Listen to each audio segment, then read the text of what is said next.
Hello everyone, this is Samiksha. Today we will talk about one of the most monumental works by Karl Marx, that is the Economic and Philosophical Manuscripts of 1844. The entire work can be divided into four broad areas. We will first start with the wage of labor, followed by the profit of capital, the rent of land, and the estranged labor. So the wage of labor is basically determined by the antagonistic relationship that is shared between the two classes, the capitalists and the workers. This relationship that they share then leads to the formation of three types of societies. The first one is a society where the wealth keeps on increasing at a certain rate. Now, what happens if the wealth is increasing at a certain rate? The capitalist would want to accumulate further wealth.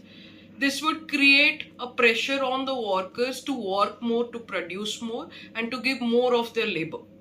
Secondly, it can also create a society where the wealth reduces. If the wealth is reducing, they would want to have some sense of profit making by reducing the wages of the laborers. So even though the capitalists are having some profit, the wages of the laborers would reduce and they would suffer.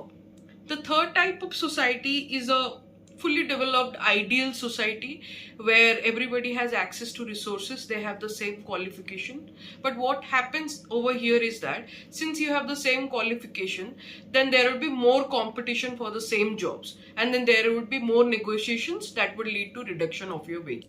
Next, we will talk about the profit of capital. As we have discussed that there is an antagonistic relationship between the capitalists and the workers, the profit making usually favors the capitalists. How do they incur this profit? A, by the reduction of wages from the laborers, and B, by the position of the raw materials. Next, we will talk about the rent of the land.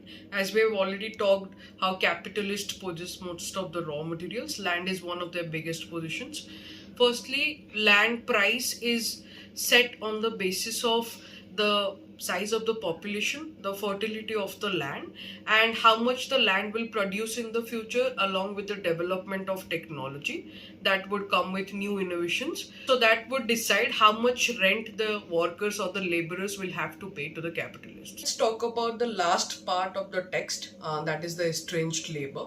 So due to the devaluation of the laborers and the pressure that is being put on them due to the capitalist system, it creates a sense of detachment and they get alienated from themselves, from the process of production, from the product that they create, as well as from their fellow workers and the society.